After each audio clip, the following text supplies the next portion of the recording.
Chers fidèles téléspectateurs d'Alafia TV, bonsoir et bienvenue dans votre émission Alafia Hebdo, une émission consacrée à l'actualité politique de la semaine. Ce soir, nous recevons sur ce plateau trois personnalités importantes, on va dire. Mais avant, on va faire un peu le topo. 18 août 2020, 18 août 2022, 2 ans après la chute du régime IBK, quel bilan, quelle perspective, quelle trajectoire aujourd'hui pour la transition qui a 2 ans. Parachèvement d'une lutte sociopolitique, rectification, les jalons du Mali-Koura sont-ils véritablement posés?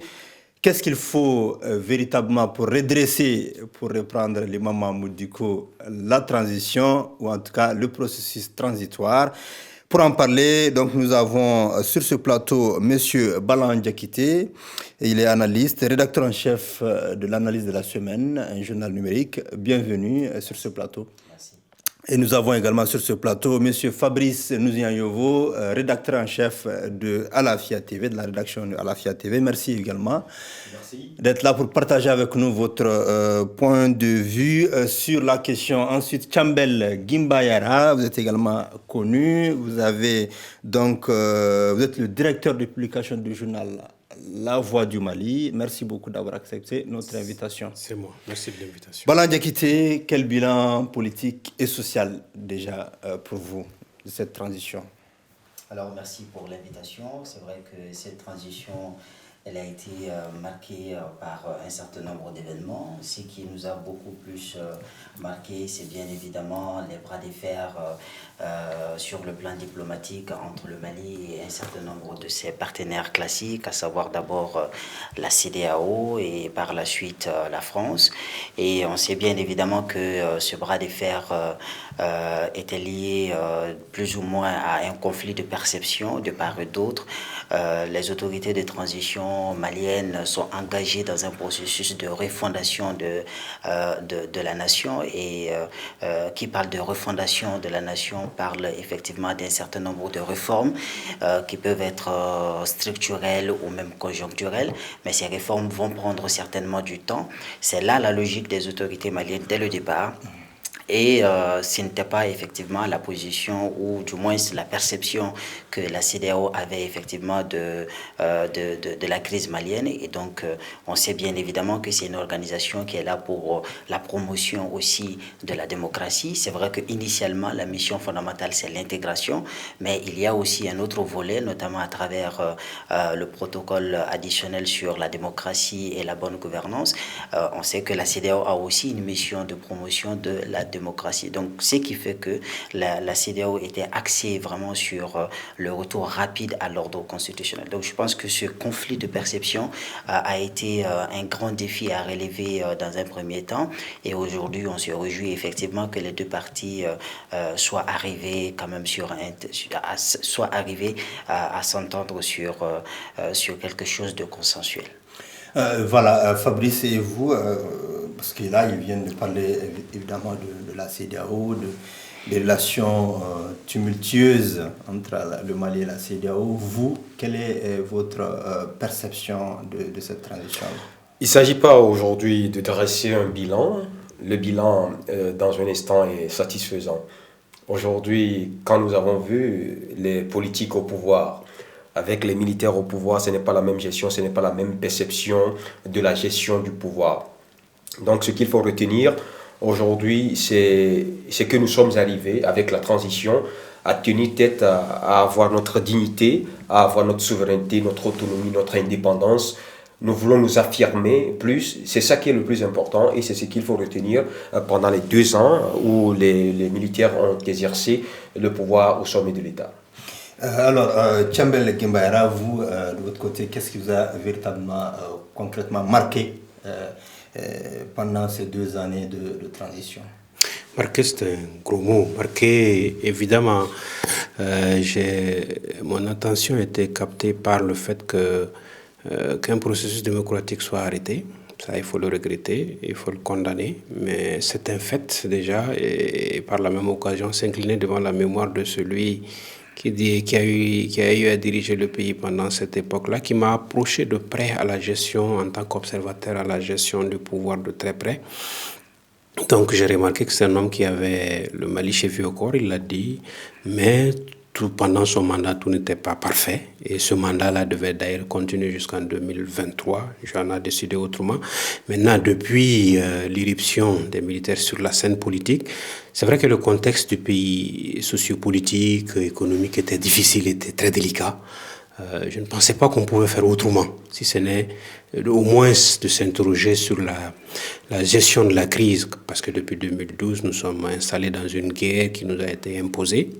Maintenant, c'est de l'honneur du Mali ou des autorités maliennes d'avant ou d'aujourd'hui de faire le bilan de cette lutte contre le terrorisme, d'évaluer les actions menées en compagnie avec la communauté internationale, avec la France plus précisément, pour remettre en cause ce qui ne marche pas, faire le point et voir se projeter donc par rapport à l'avenir. Tant que ce bilan est fait d'une part ou d'une autre, parce que ce pays aussi a perdu ses fils, dont les plus valeureux depuis 2012. C'est vrai que d'autres nationalités, 58 soldats français sont tombés, plus d'une vingtaine de Tchadiens sont tombés, d'Africains et ailleurs sont tombés sur le sol du Mali. Quand même, l'armée malienne a payé le prix le plus fort de la lutte contre le terrorisme. Donc on ne peut pas ne pas être sensible à cela et c'est tout à fait logique que le Mali pose ces questions-là.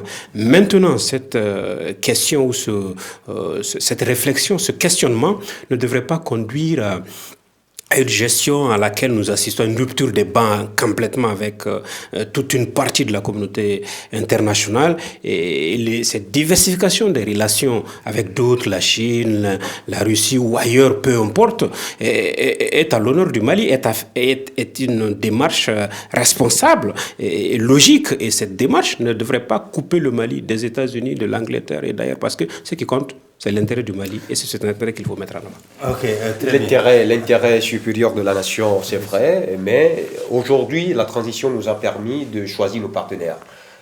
Nous ne sommes plus dans une période où on doit nous dicter ce qu'il faut faire, mais la transition a permis de choisir. Est-ce qu'on vous dicte quelque chose qui vous dicte? Non, c'est-à-dire nous avons vu la gestion de tous ces pays francophones sous le poids de la France. Aujourd'hui, ce n'est plus le cas. Nous sommes libres de choisir nos propres partenaires et de nous affirmer comme nous le pouvons. Donc, ce n'est pas une question de s'isoler, mais nous choisissons aujourd'hui nos partenaires. Et nous sommes libres de le faire. On n'a pas d'instruction à recevoir de qui que ce soit. Et ce n'est pas que nous changeons de maître pour aller à un autre maître. Voilà. C'est le plus difficile, hein, de toute façon. Est-ce que c'est pas ce qui est en train d'émerger? Non, ce n'est pas une question. Comme je le dis, on ne change pas de maître. On ne change pas d'un maître. En tout cas, on ne va pas d'un maître à un autre maître. Ouais. Mais les relations doivent être d'égal à égal, de gagnant-gagnant. Pas des discours paternalistes comme ils ont l'habitude de tenir ça envers l'Afrique. Okay. C'est ce qu'il est à refuser, c'est ce qu'il est à saluer au cours de cette transition. On va parler du Front social Balan Diakité. Après, on savait qu'il y avait vraiment sur le problème des tensions sociales au Mali. Aujourd'hui, quel est votre bilan? Alors, à mon avis, il y a eu quand même, au niveau des corporations socio-professionnelles du Mali, un travail de patriotisme affirmé, et que ce soit le syndicat des enseignants, que ce soit effectivement d'autres corporations. Il y a eu ce travail-là qui a été fait. Les uns et les autres ont essayé de faire un travail de veille citoyen et faire en sorte que cette transition puisse être une transition apaisée. Et d'autant plus que dès le début de la transition, il avait été bien évidemment dit dans la charte de la transition qu'il y allait avoir un pacte de stabilité avec les différentes corporations. Je crois que les autorités de la transition ont fait plus ou moins ce travail avec certaines corporations. Donc jusqu'ici, il n'y a pas eu quand même, depuis le début de la transition, une sorte d'évolution du front social qui serait de nature à paralyser la machine administrative de l'État. Donc sur ce point, il y a lieu effectivement de féliciter les autorités de la transition, mais pas seulement que les autorités de la transition, aussi les différentes corporations qui ont essayé de faire un travail responsable en tenant compte du contexte sociopolitique du Mali, du contexte économique du Mali, du fait qu'aujourd'hui les citoyens ont déjà assez souffert de la crise sécuritaire et qu'il ne faille pas effectivement leur faire subir d'autres difficultés de nature économique. Est-ce que c'est fait sciemment est-ce que c'est vraiment les actions politiques qui sont en train de faire qu'aujourd'hui la vie est de plus en plus chère? Est-ce qu'il n'y a pas d'autres raisons à cela? Non, mais il y a beaucoup d'autres raisons. On sait bien évidemment qu'il y a des facteurs endogènes et des facteurs exogènes. La crise sécuritaire qui sévit depuis 2012, comme l'a rappelé mon co-débatteur tout à l'heure, cette crise déjà en soi, cette crise sécuritaire déjà en soi est un facteur de difficultés économiques. On le sait, donc la crise est devenue pratiquement structurelle au Mali. Donc ça, il faut prendre en compte cette donnée. Mais aussi le fait que notre bras de fer avec la CEDEAO, en tout cas la fermeture des frontières ou l'embargo imposé sur le Mali, ça aussi ça a été un facteur qui a participé à l'augmentation du prix d'un certain nombre de denrées de produits de première nécessité. Et aujourd'hui, on parle aussi de la crise ukrainienne qui n'a pas effectivement, qui n'est pas sans conséquence sur les pays africains, d'autant plus que l'Ukraine fait importer en Afrique beaucoup de produits de denrées de première nécessité, notamment les blés, les farines, etc. Donc je pense que là, ce sont là un certain nombre d'événements qui, indépendamment du jeu politique malien, qui a fait qu'aujourd'hui nous assistons effectivement à une cherté de la vie qui est sans précédent et qui ne dit pas son nom. Ouais. Alors Fabrice, ça vous dit quoi quand vous dites par exemple que la crise ukrainienne affecte nos ménages, il n'y a pas le blé, la crise du blé on va dire, nous avons la terre, nous avons les hommes. Qu'est-ce qui n'a pas marché, qu'est-ce qui n'a pas fonctionné? Bon, en réalité, quand on parle de l'Ukraine, je n'aime pas trop me prononcer là-dessus parce que nous avons tout suffisamment ici pour vivre comme nous voulons. Mais je crois qu'il y a beaucoup de princes maudits dans nos murs et nous-mêmes, entre-temps, nous sommes, je ne sais pas si on est maudits, mais nous devons chercher, ce qu'il faut chercher à trouver, ce qu'il faut chercher maintenant, c'est de pouvoir identifier les vrais problèmes et trouver les vraies solutions. Des fois, on déplace les problèmes au lieu de les résoudre. Quand on parle de l'Ukraine ne peut pas continuer à nous nourrir. Mais le blé, nous avons la terre, comme vous-même vous l'avez si bien dit. Nous pouvons produire ces choses-là ici, chez nous. Donc, qu'est-ce qui n'a pas marché? Des fois aussi, c'est des dirigeants. Ils n'ont pas un manque de vision. Manque de vision. Manque de leaders qui portent une vision claire et concrète. Donc, ça peut faire que des fois, on nage, on navigue à vue, on ne sait même pas ce qu'on fait. Vous voyez. Donc, est-ce qu'on va continuer à compter sur l'extérieur? En tout cas, ma position, c'est non. Nous ne devons pas continuer à compter sur l'extérieur, mais il faut qu'on crée des cadres à notre niveau pour s'autosuffire. Que chacun se soigne chez lui, que chacun se nourrit chez lui. C'est ça le plus important et c'est notre vision. Ok. Thiambel Guimara, vous avez parlé de l'aspect sécuritaire sur le plan militaire et on va dire sur le plan stratégique. Vous, quel est votre état d'esprit, on va dire ça?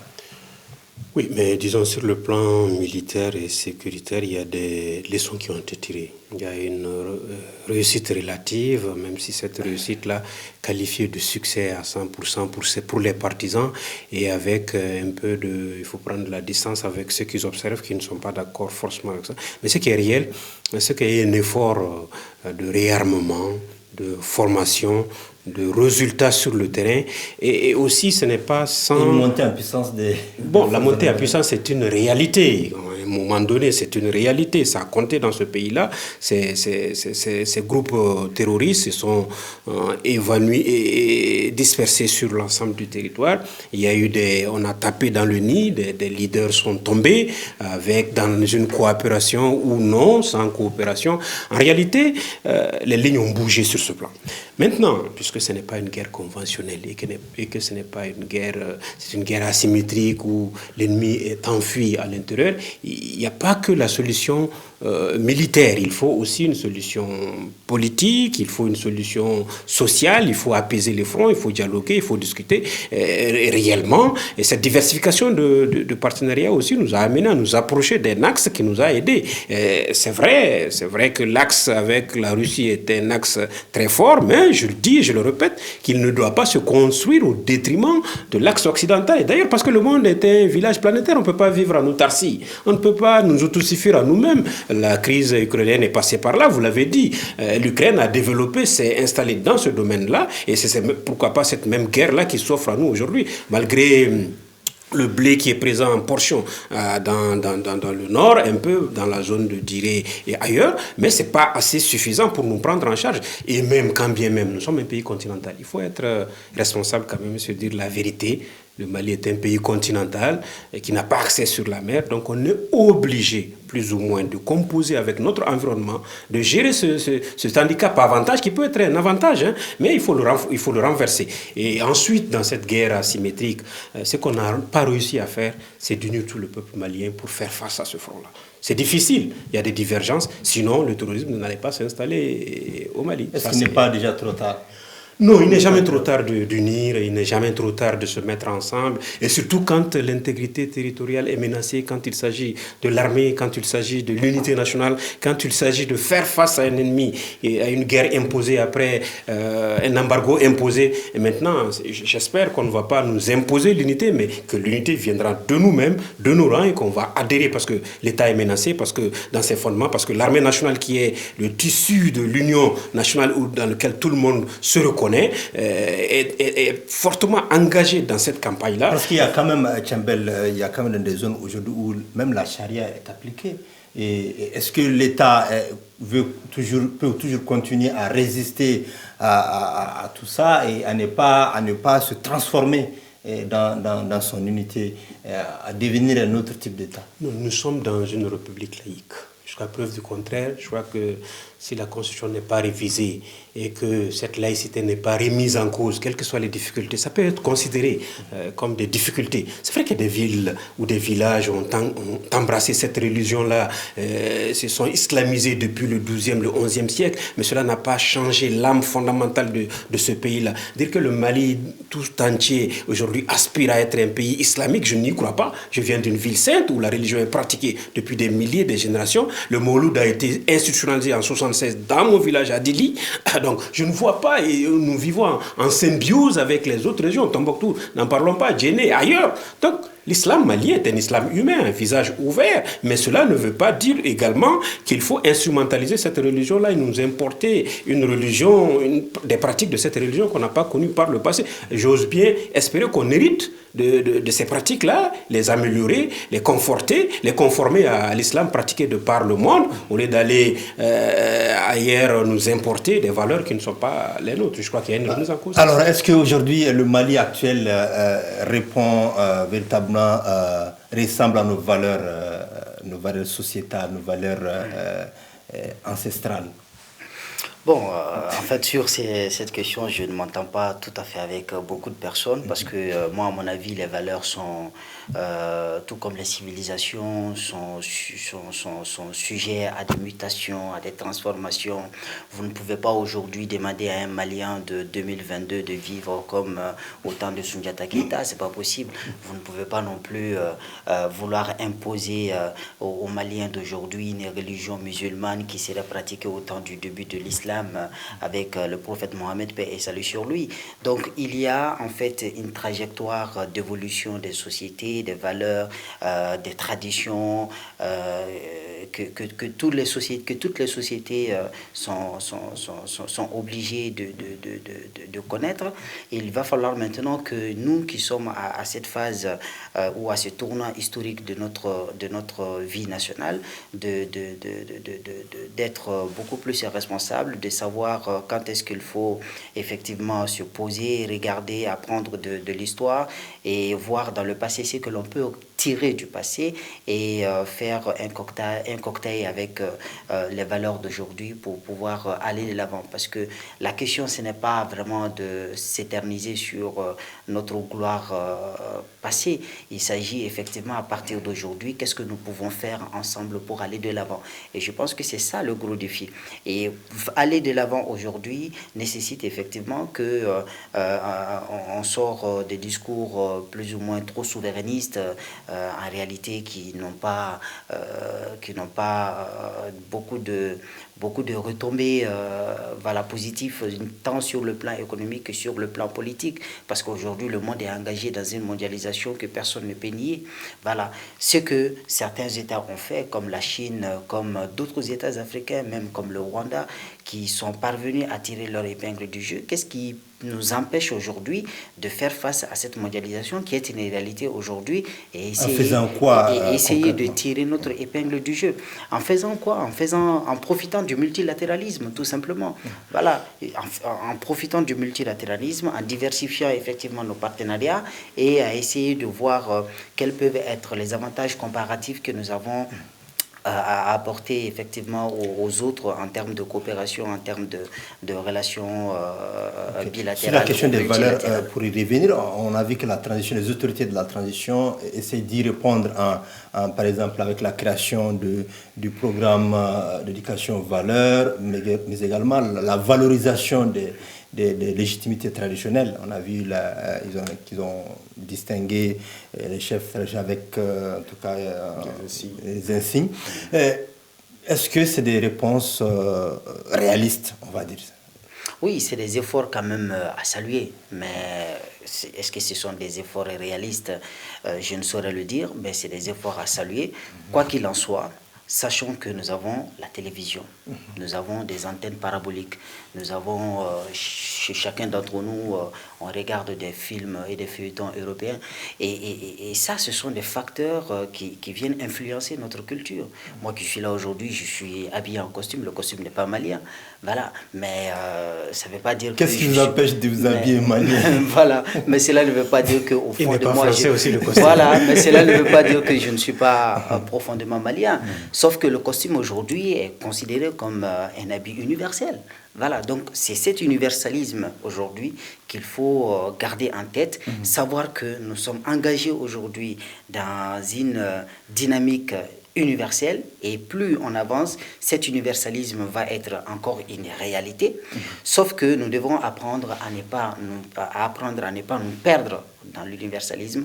Il faut toujours garder une certaine identité, protéger notre identité, ça c'est tout à fait nécessaire et important. Fabrice, l'universalisme est un idéal ou une réalité? Avant de revenir peut-être sur cette question d'universalisme ou d'universalité, en tout cas, il faut qu'on s'entende sur les mots.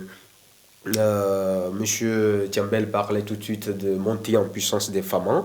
Moi, j'aimerais rebondir un peu sur ça, si vous permettez. Oui, allez-y. Voilà, moi, je crois que c'est juste une expression pour galvaniser nos forces armées. Sinon, en réalité, il y a beaucoup d'insuffisances, même si la transition, les autorités de la transition font beaucoup d'efforts, il reste encore beaucoup à faire.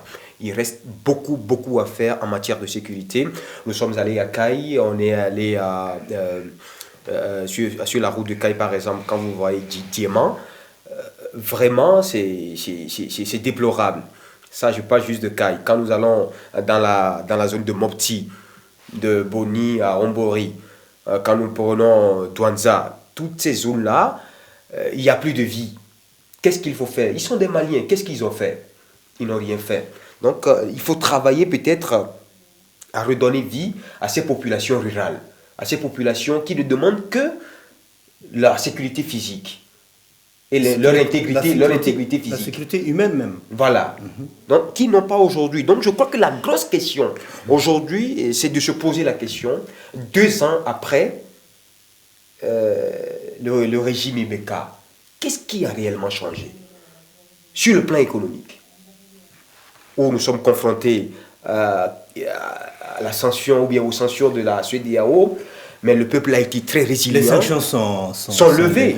Mais nous avons toujours les séquelles. Ce n'est pas parce que les sanctions sont levées que nous n'avons pas encore les séquelles aussi sont enlevées. Bon, beaucoup d'observateurs accusent les commerçants locaux on va dire qui essayent de jouer sur la précarité, la crise pour, on va dire, ils sont en train d'instrumentaliser toute crise profite, quel que soit, à des gens.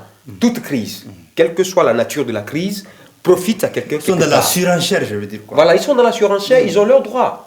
Maintenant, c'est peut-être à l'État de revenir, changer les donnes. Et moi, j'apprécie déjà qui est le sucre, ils ont fixé ça à 600 maintenant. Ouais, mais faudrait-il que les mesures soient accompagnées afin que ça soit appliqué au sein de la population. Donc, les grandes questions aujourd'hui, c'est des questions sécuritaires sur lesquelles nous devons vraiment pencher, réfléchir. Qu'est-ce qu'il faut faire? Recevoir peut-être des aéronefs, c'est bien, mais est-ce que nous avons même des hommes qui peuvent manipuler ça? Oui, je pense que l'armée de l'air... Est-ce que nous avons des hommes? Ça, sur le plan économique, qu'est-ce qu'il faut changer? Est-ce que notre modèle économique est bon? Est-ce que nous avons une économie intelligente? Non. C'est des questions qu'il faut changer. Maintenant, sur le plan politique, il y a un chronogramme qui est là. Le chronogramme sera respecté. Moi, je suis un chien de garde. Je réfléchis. Est-ce que le chronogramme sera respecté? On demande à un comité de réfléchir sur une nouvelle constitution. Est-ce que c'est une nécessité aujourd'hui d'aller à une nouvelle constitution? C'est vrai, la transition n'a pas habilité, il n'est pas de leur légitimité de réviser la constitution, mais aujourd'hui, est-ce que la priorité, c'est d'aller à une nouvelle constitution? C'est des questions que nous, on se pose en tant que journalistes. La grosse question aujourd'hui, moi, je ne crois pas que c'est une nouvelle constitution. Il faut plutôt... C'est vrai, il y a des tests dans la Constitution, j'ai lu, il y a des tests peut-être qui sont plus d'actualité avec notre vie actuelle, mais la nécessité n'est pas là. La nécessité, c'est la question économique. La nécessité, là, c'est la question sécuritaire. Que faut-il faire? C'est vrai, ils travaillent, mais ils doivent beaucoup plus penser à ces aspects-là. Non, je crois que là, il y a une confusion entre nécessité et urgence. Il faut faire attention. Voilà, la nécessité n'est pas forcément l'urgence. Je suis bien d'accord que l'urgence, c'est la sécurité, c'est l'économie. Je suis bien évidemment d'accord avec vous que l'urgence, c'est de travailler pour que la sécurité puisse être prise en compte. Mais quand on parle de la révision de la Constitution ou même de l'élaboration de la Constitution, c'est bel et bien quelque chose qui est important aujourd'hui. Personne ne peut nier que le modèle institutionnel que le Mali a aujourd'hui soit conforme, soit dépassé par les réalités sociales. Tout le monde sait que la crise que nous avons connue en 2020... Non, je ne crois pas que c'est le rôle de la transition. Non. Ce n'est pas le rôle de la transition. Non, j'en viens. Il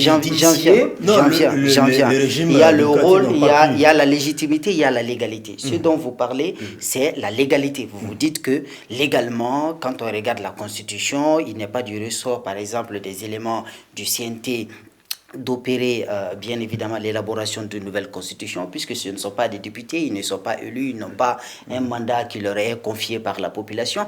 Là, je suis tout à fait d'accord avec vous. Mais là, il y a ce qu'on appelle le droit constitutionnel qui parle effectivement de ces questions-là. Il y a ce qu'on appelle la sociologie politique qui prend en compte les réalités même du pays, parce que le droit doit être le reflet de la réalité sociale. Et lorsque les réalités sociales sont plus ou moins en déphasage avec la Constitution ou avec les normes, c'est les normes qu'il faut changer pour les adapter à la réalité.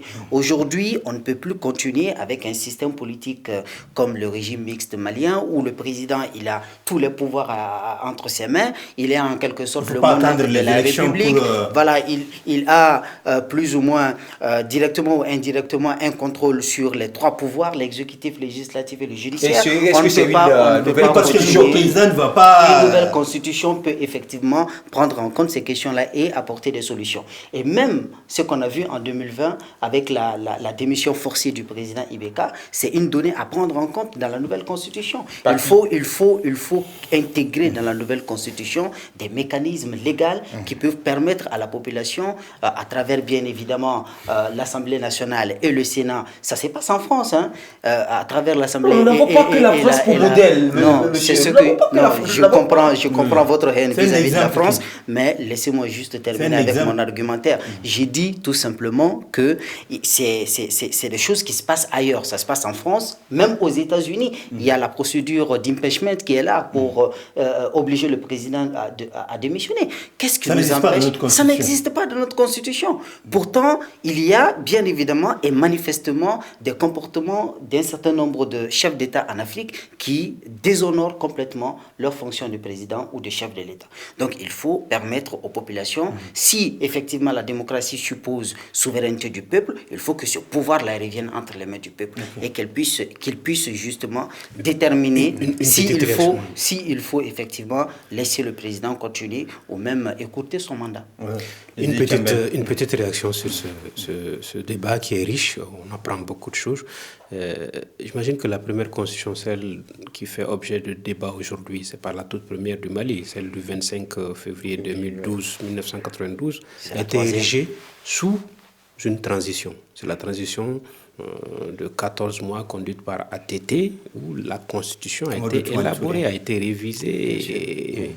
Ensuite, il y a un article qui retient mon attention, c'est d'organiser en cas d'empêchement ou de transition ou d'accession du président de l'Assemblée nationale au pouvoir, dans 40 jours, la succession, ou d'organiser des élections pour que la vie démocratique redevienne. Matériellement, on a été confronté à plusieurs reprises à ce cas-là, avec les 2 coups d'État qui se sont suivis, mais techniquement, ce n'est pas possible. Et puis, cette façon de rompre avec un système démocratique tout le temps, alors que l'article 121 le punit, le coup d'État est un crime imprescriptible. Aucun auteur de putsch n'a été poursuivi au Mali pour raison de coup d'État. Il n'y en a pas eu. On ne peut pas créer un article, créer des lois et que ces lois-là soient foulées aux pieds par tout le monde. Qu'est-ce qu'il faut mettre dans la Constitution maintenant pour que ces mécanismes, ces articles soient... En plus de c'est compliqué. Peut-être qu'il faut faire appel à nos jeunes frères constitutionnalistes qui discutent de cette question-là, qui voient. Mais aussi, ce qui est réel, c'est qu'il faut adapter les lois au pays, aux réalités socio-économiques. Ce déphasage-là. Il n'y a plus de coup d'État. Qu'est-ce qu'il faut faire pour vous? Il y a le protocole additif d'Abuja qui s'ajoute à notre article 121. Il y a une volonté populaire. Il faut que ce soit adossé à une volonté populaire pour qu'un coup d'État soit répréhensible au-delà de la loi. Il faut que la population n'accepte jamais cela. Le Sénégal n'a jamais connu cela. Le Sénégal, par exemple, n'a jamais connu cela. Mais où est-ce qu'on peut lire dans la communauté, dans la société sénégalaise, les soupapes de sécurité qui font que chaque fois que les tensions se lèvent au plan politique, il y a un moyen d'apaiser, d'aller vers un équilibre. Mais ça existe chez nous, on a des leaders... Mais ça ne marche pas, ces leaders sont plus ou moins politisés, ont franchi le Rubicon, Même au Sénégal, les leaders religieux sont aussi politisés. Par exemple, on sait que la confrérie Mouride soutient tel président. Mais quand il s'agit de l'armée, quand il s'agit de l'intégrité, quand il s'agit de la République, quand il s'agit d'un coup d'État... Et même quand il s'agit de dépasser la ligne rouge, on arrive toujours à t'appeler à la raison. Il y a ces soupapes de sécurité. Ça marche au Sénégal. Pourquoi ça ne marcherait pas chez nous? Maintenant, il faut qu'on se pose ensemble ces questions-là, cette question fondamentale, et qu'on trouve ce moyen-là, cette régulation. Ce n'est pas aussi une question de niveau d'éducation, niveau de... Je sais pas... Non, il y a 3 facteurs. Un, il faut d'abord la présence de l'État, ça c'est important. 2, il faut l'éducation, d'accord. 3, il faut une démocratie réelle. Dans une démocratie réelle, il n'y a pas de coup d'État. Partout où vous allez voir des coups d'État, c'est qu'il y a une faille de démocratie. La démocratie réelle n'est pas compatible avec le coup d'État. Elle ressemble à quoi, Ensuite, la démocratie réelle, c'est d'abord la séparation des pouvoirs. Il faudrait que l'exécutif joue son rôle, que le législatif joue son rôle, que le judiciaire joue son rôle. D'accord? Il peut y avoir effectivement cette séparation des pouvoirs sans qu'il y ait un équilibre. Et quand il n'y a pas d'équilibre, ça crée effectivement des chevauchements et des tentatives de domestication ou d'inféodation d'un pouvoir dans un autre pouvoir. Donc il faut une réelle séparation des pouvoirs, mais qui soit accompagnée par un réel équilibre des pouvoirs. Donc ça, c'est un élément important. Deuxième élément, il faut que dans cet État, pour qu'on parle de démocratie réelle, il faudrait qu'il y ait l'état de droit. Il ne faudrait pas que certains, notamment les hommes politiques, ceux qui sont membres du gouvernement ou même le chef de l'État, se croient au-dessus des lois. Personne n'est au-dessus des lois. Même l'État en soi, en tant qu'institution, n'est pas au-dessus de la loi. Donc la loi étant l'expression de la volonté générale, tout le monde doit s'y soumettre. Donc ça, c'est un deuxième élément qui est très important, à savoir l'état de droit. Troisième élément qui rejoint effectivement le deuxième élément que j'avais cité tout de suite, c'est l'éducation. La démocratie n'est pas un modèle de gouvernance qui peut aller avec un peuple analphabète. C'est pas possible. Ça demande beaucoup de choses. Non mais...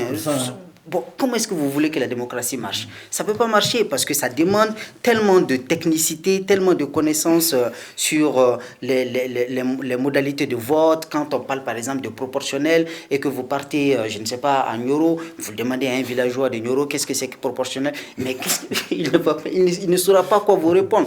Il ne sait pas c'est quoi. À qui la faute? Est-ce que c'est à ce villageois? C'est pas à ce villageois parce que ce villageois, la Constitution dit qu'il a droit à l'éducation.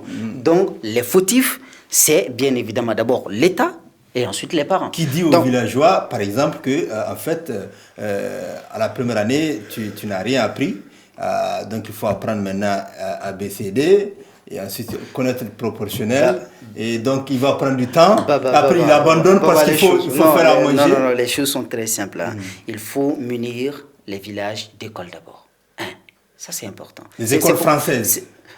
En tout cas, peu importe, d'accord, que ce soit école française ou même que ce soit école, voilà, Alpha avait, que le président Alpha Omar Konaré avait initié, mais ça n'a pas marché parce qu'il y avait effectivement une crise en termes d'enseignants disponibles, il y avait d'autres problèmes, il y avait des enseignants qui ont quitté la deuxième année, troisième qui sont devenus. Voilà, donc il y a beaucoup de problèmes qui ont fait que cette initiative n'a pas marché. Mais pour revenir à ce que je disais tout à l'heure, il faut 3 choses tout simplement pour qu'on puisse arrêter avec le coup d'État. 1, d'abord que l'État soit présent. L'État, ce n'est pas seulement la capitale, hein, je suis désolé. L'État, c'est sur l'ensemble de l'étendue du territoire national. Et aujourd'hui, on sait bien évidemment que l'État malien n'est pas présent sur l'ensemble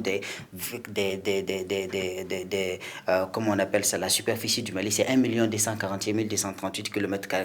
On sait que l'État n'est pas présent sur l'ensemble de ce territoire-là. On sait que l'administration de l'État n'est pas présente sur l'ensemble de ces territoires-là. On sait que l'État n'arrive pas à distribuer la justice sur l'ensemble de ces territoires-là. Donc, il faut le retour de l'État. Et le retour de l'État, ce n'est pas seulement le retour de l'administration, c'est aussi le monopole de la violence. C'est ce que Max Weber avait dit. Il faut monopoliser la violence. Il ne faudrait pas que l'État soit là avec l'armée, mais qu'on ait également des groupes d'autodéfense, des groupes mafias, des groupes mafias ou des groupes terroristes qui peuvent exercer à volonté leur violence aussi, qui viennent contredire la violence de l'État. Donc, il faut ces 2 éléments. Retour de l'administration, monopolisation de la violence. Ça, c'est en ce qui concerne la présence de l'État. Deuxièmement, il faut une bonne éducation. Et une bonne éducation, ce n'est pas forcément les écoles françaises. Il faut aussi, aujourd'hui, c'est le débat en cours, intégrer même les écoles coraniques dans le système, dans notre système éducatif formel. C'est bien possible, en essayant de réfléchir sur un curricula, sur la formation des enseignants de ces écoles coraniques-là, pour que le minimum de ce que c'est qu'un droit, ce que c'est que les droits civiques, ce que c'est que les droits politiques, que ces élèves de ces écoles coraniques-là puissent apprendre cela. Donc, troisièmement, comme je l'ai dit, il faut une réelle démocratie avec bien évidemment les éléments que je viens de citer, notamment la séparation des pouvoirs et l'état de droit. Voilà, on a une réaction sur quel modèle de gouvernance démocratique, on va dire. Voilà, modèle de gouvernance, moi je crois que nous avons de très beaux tests. On a de beaux tests. La Constitution est là avec de très belles phrases. Protocole additif d'Abuja avec de très belles phrases. Mais il faut qu'on sorte de la littérature. Il faut qu'on sorte de la littérature. La littérature ne peut rien devant un enfant qui meurt de faim. Ça, c'est Jean-Paul Sartre qui le dit. Un enfant qui vient, qui te dit il a faim, tu lui tends la littérature, tu lui dis, voilà. Non, il a sa part de la française. Même si c'est un savant français. Hein? Moi, je n'ai pas un sentiment anti-français. Mais c'est tellement qu'ils nous ont fait du mal. Ces Français, ils nous ont tellement fait du mal. Et il faut le dire. Mais je crois qu'il faut sortir de la littérature et aller vers le concret. Quand vous parlez de la présence de l'État, est-ce que l'État peut être présent à la sécurité? Mais c'est cette présence-là que c'est ça la sécurité. Oui. Nous avons de beaux tests, mais l'application de ces tests cause problème. Moi, mon problème par rapport à la présence de l'État, est-ce que lorsque l'État n'arrive pas à être présent partout, quelle alternative, quelle solution? Est-ce que l'État ne peut pas déléguer? Je ne sais pas, parce qu'il y a quand même... Si l'État est absent, je crois que les populations sont orphelines. Ouais. Ils doivent prendre leurs responsabilités. C'est ce qu'il faut. Il n'y a pas mieux que ça. L'État absent, la population responsable. Des collectivités territoriales autonomes. Voilà, autonomes, qui gèrent les ressources des collectivités comme bon leur semble. Mais j'aimerais revenir un peu sur l'application des tests. Nous n'avons pas des hommes forts. À la tête des institutions, on n'a que des hommes faibles. Comment ça? On n'a que des hommes faibles, des gens de mœurs légères, des gens qui n'ont pas une mentalité solide, des gens qui peuvent tomber lorsqu'ils voient des billets bleus, des gens qui peuvent s'évanouir lorsqu'ils voient le violet. Je veux parler de 10 000. Des gens qui tombent facilement, qui sont amoureux de l'argent. Quand on a des gens comme ça à la tête, vous pouvez avoir de beaux tests. Ça ne sera jamais appliqué. C'est pour ça que, pour que les institutions soient fortes, il faut qu'il y ait des hommes forts pour les diriger. Alors, ce que vous avez dit par rapport à l'éducation, le peuple n'est pas éduqué. Ça, je suis d'accord avec vous. Le peuple malien, entre griffes, le peuple africain, entre griffes, ne sont pas éduqués. Il y a trop d'incivisme. Et quand le peuple est incivique, ça donne beaucoup de désordre. Quand le peuple n'est pas éduqué, la démocratie déraille. Carrément. Est-ce que la démocratie, notre démocratie là, est-ce qu'elle est adaptée? Est-ce que cette démocratie dont vous parlez, est-ce que c'est pas parce que les gens ne s'y reconnaissent pas? Voilà, notre démocratie, c'est du copier-coller. Et ça ne peut pas marcher. La constitution, quand vous prenez la constitution de la France, la constitution du Mali, c'est peut-être c'est du copier-coller carrément. Il faut éviter ça et aller peut-être à une nouvelle constitution, mais pas maintenant. Pourquoi pas maintenant? Parce que la transition ne sort pas d'une légitimité. Ils ont quand même un président, populaire. Il faut un président sorti des urnes. Il faut un président sorti des urnes. Qui va arranger aussi la constitution en sa faveur. Qu'est-ce qui nous prouve que ce qui est institué maintenant n'est pas pour arranger quelqu'un? Je ne le dis pas, je ne l'affirme pas. Ah, ça c'est... Je ne l'affirme pas, mais je suis un chien de garde. Je réfléchis et je fais des analyses. Nous savons que quand on a eu la CEDEAO avec ses sanctions, quand c'est levé, on a dit c'est sous réserve. C'est sous réserve que les autorités de la transition ne doivent pas participer aux élections. Et c'est suite à cela qu'il y a eu l'initiative d'aller à une nouvelle constitution. Que prépare-t-on?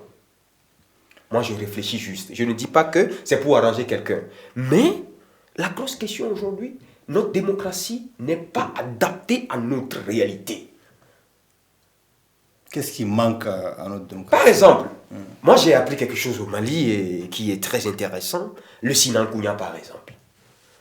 Le cousinage. Le cousinage à plaisanterie. C'est des choses qu'il faut introduire dans notre constitution. Et c'est le moment de le faire. Et moi, c'est des choses qu'il faut introduire, mais je ne crois pas que c'est le moment. Okay. Le moment, c'est un président sorti des urnes. Parce que si nous condamnons le coup d'État, nous ne pouvons pas accompagner celui qui a fait le coup d'État dans un processus. Le paradoxe, c'est de dire, par exemple, que la démocratie n'est pas adaptée et que vous parlez toujours des urnes pour les populations qui sont, je ne sais pas, au village. Elles s'en fichent des urnes dont vous parlez. Pour elles, il faut que les choses changent. Il faut qu'il y ait cette transformation. Il faut que les choses changent. Quoi? Est-ce que peu importe celui qui les change? Oui, ça, c'est pas pour eux, c'est ça. C'est la survie qui est en jeu. Je peux vous surprendre. Oui, alors, peut-être avant de donner la parole au doyen, peu importe celui qui change, il y a l'enjeu de l'avenir. Qu'allons-nous dire à la génération à venir? Il y a des gens qui ont pris des armes. Il faut les sanctionner. Même s'ils dirigent, s'ils font de belles choses, il faut que ça ne se répète pas. L'histoire à la tête têtue, il y a tellement de coups d'État. Que faut-il faire pour que ça ne se répète plus? Est-ce que c'est la même, ce sont ces gages-là qu'eux-mêmes, ils sont en train de mettre pour que ça n'arrive plus? La question reste posée. Non, je crois que malheureusement, il n'y a pas de système mieux élaboré dans la gouvernance de la cité, plus que la démocratie. C'est le moindre mal qu'on ait hérité, qu'on ait jusque-là. Il n'est certes pas parfait, mais ça reste encore le système qui a la dragée haute, qui vole. Quoique chaque pays, chaque continent doit l'appliquer à ses réalités. La démocratie chinoise n'est pas la démocratie japonaise. La démocratie japonaise n'est pas la démocratie française.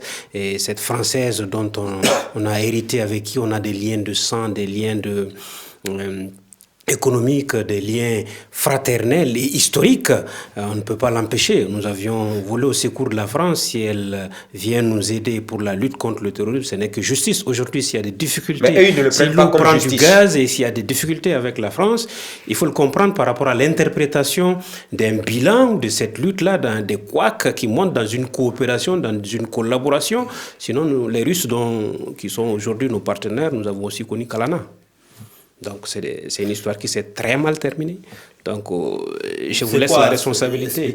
Non, Kalana, c'était une mine d'or dans la région de Sikasso, sous le régime de Moussa Traoré, où les Russes exploitaient cette mine d'or-là, et ça s'est très mal terminé avec le Mali. C'est très mal terminé. Parce que la gestion était opaque, les détournements et la mine est partie en faillite, et finalement, le Mali a désengagé carrément la responsabilité de la société russe sur la gestion de cette mine d'or-là.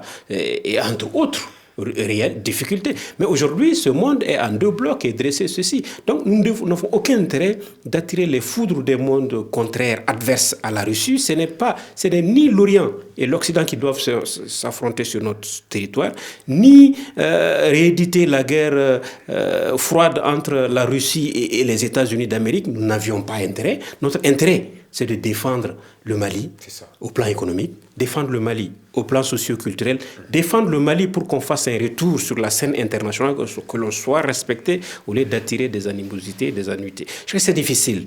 Est-ce que c'est nous qui attirons ces animosités dont vous parlez? Non, dans notre... Est-ce qu'on n'est pas agressé? Il y a une part des responsabilités qui incombe au monde. Pour nos richesses. Si la Libye n'avait pas lieu, si l'OTAN n'était pas intervenu en Libye, on n'aurait pas connu cette furia au nord. Ça, c'est si. Mais avec des si, on peut écrire un roman, on peut écrire un livre. Maintenant, quelle a été notre responsabilité pour empêcher que cela s'impose à nous? C'est une guerre imposée, certes. Maintenant, quelle a été notre responsabilité dans la gestion de cette crise-là? Est-ce qu'on a pris les mesures qui s'imposaient? Est-ce qu'on continue encore de prendre les bonnes mesures? Il faut qu'on se remette en cause aussi. Notre armée a eu des difficultés pour monter, pour libérer le pays. On nous a empêchés d'accéder à Kidal. Bon, si on n'avait pas libéré avec ses partenaires, est-ce qu'on n'en serait pas là? Avec des si, on aurait fait, en tout état de cause, la première responsabilité sur les 1 240 238 km² du territoire national du Mali est celle des autorités maliennes et celle du peuple malien. Et même si, dans notre constitution, on écrit qu'on est prêt à faire partie de notre intégrité pour l'unité africaine, pour l'Union africaine, cela va de soi, c'était un vœu, mais toute la responsabilité première est la nôtre d'abord, ensuite le monde entier, ceux qui nous aident dans la voie de la réussite et la voie que nous aurons choisie. On va faire un dernier tour de table, il est presque l'heure. Balan Diakité, pour vous, quelles sont pour vous les trajectoires ou la trajectoire que doit prendre la transition aujourd'hui en termes Je ne sais pas, sur tous les plans. Non, aujourd'hui, je pense que le peu de temps qui nous reste, il faut gérer bien ce temps. Il faut gérer ce temps de manière optimale. Et à mon avis, cette transition, si elle a une valeur ajoutée, ça doit être justement d'engager les réformes politiques et institutionnelles qui sont indispensables pour la survie même de la démocratie au Mali. Et à mon avis, même pas réviser la Constitution, élaborer une nouvelle Constitution pour que l'on passe à une 4e République, c'est ce qui est nécessaire parce que les institutions de la 3e République ont montré leurs limites depuis fort longtemps. Et aujourd'hui, dans la nouvelle Constitution qui sera élaborée, mon vœu est que là-dedans, on puisse instaurer bien évidemment un mécanisme juridique, légal qui puisse permettre à la population de déposer le président lorsque celui-ci se rend coupable d'un acte qui déshonore sa fonction de chef d'État. Ok, Fabrice, vos préconisations? Voilà, nous n'avons nulle part où aller. Si on doit quitter le Mali pour aller encore quelque part, c'est le Mali. Donc le Mali ou le Mali, qu'est-ce qu'il faut faire? Il faut travailler dur. Il faut rassembler les fils et les filles de la nation autour d'une même table pour discuter des questions liées à l'avenir de notre nation. Voilà. Merci beaucoup, Thiambel. Je le répète très souvent, le Mali est notre destin commun, inclusivité, responsabilité, engagement et dévouement. Le Mali est ce qui nous est de plus cher au monde. Il faut tout faire pour tirer toutes les leçons de toutes ces gestions-là. On croit que les militaires ont plus géré le pays que les civils. Donc les civils ne sont pas aujourd'hui aussi des vaches laitières, il ne faut pas les sacrifier. Chaque Malien a droit de prétendre gérer et de gérer ce pays-là. Donc ensemble nous réussirons, mais désunis et divisés, je crois que Dieu nous en garde, c'est difficile de relever ces défis-là. Le Mali vivra, vaincra et survivra à nous, à notre génération. Merci beaucoup Thiambel Guimbayara. Voilà, donc c'est donc la fin de cette émission à la FIA Hebdo. Merci beaucoup de l'avoir suivi. Nous étions sur ce plateau avec Balan Diakité, analyste, le rédacteur en chef du journal Analyse de la semaine. Et également à côté de lui, il y avait Fabrice Nouzian-Yovo, rédacteur en chef de la rédaction à la FIA TV. Merci beaucoup. Merci. Et Thiambel Guimbayara du journal La Voix du Mali. Merci à vous tous d'avoir accepté notre invitation. Merci. À très bientôt sur la FIA TV. Merci beaucoup.